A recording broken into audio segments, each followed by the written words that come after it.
Okay, so when doing my edges, I first lay some of the edge control on the hair, and then I do what you call a swoosh method. So I make a small part, and then I go from that part and swoosh it over. I guess that's what you call it, like a Nike sign. Okay, so after doing the first one, I make another part where the curve is at. Basically, like, you make the part where that curve is, then swoosh it around, then make up another part where that curve is, and swoosh it around. I hope I'm making sense, but just following the pattern as I'm doing it.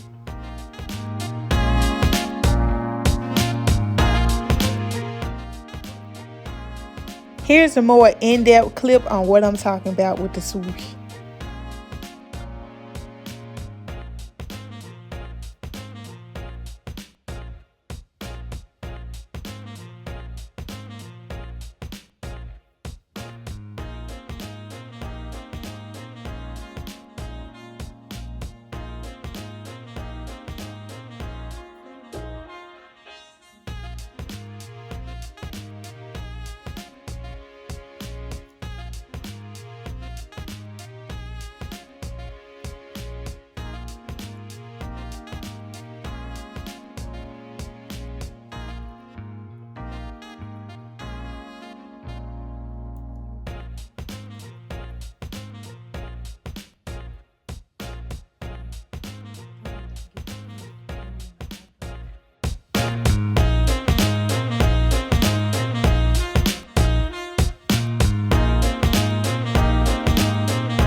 Okay, so when doing Destiny edges, I guess you can call this the hook method. It's like a swoosh, except you taking the hook all the way up into your hair.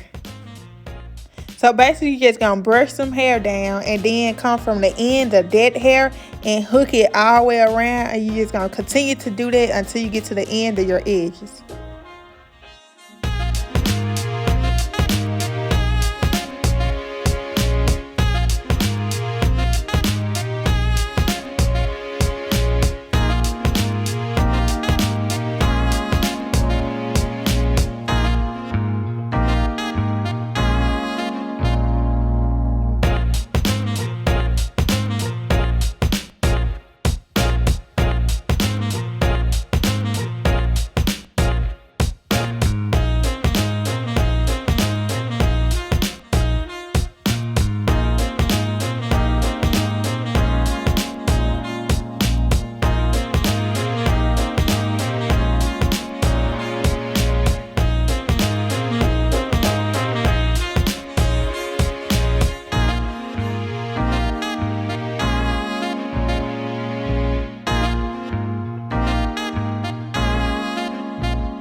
So guys, we use two different. How you know which camera to look at when you got three of them? That's the question.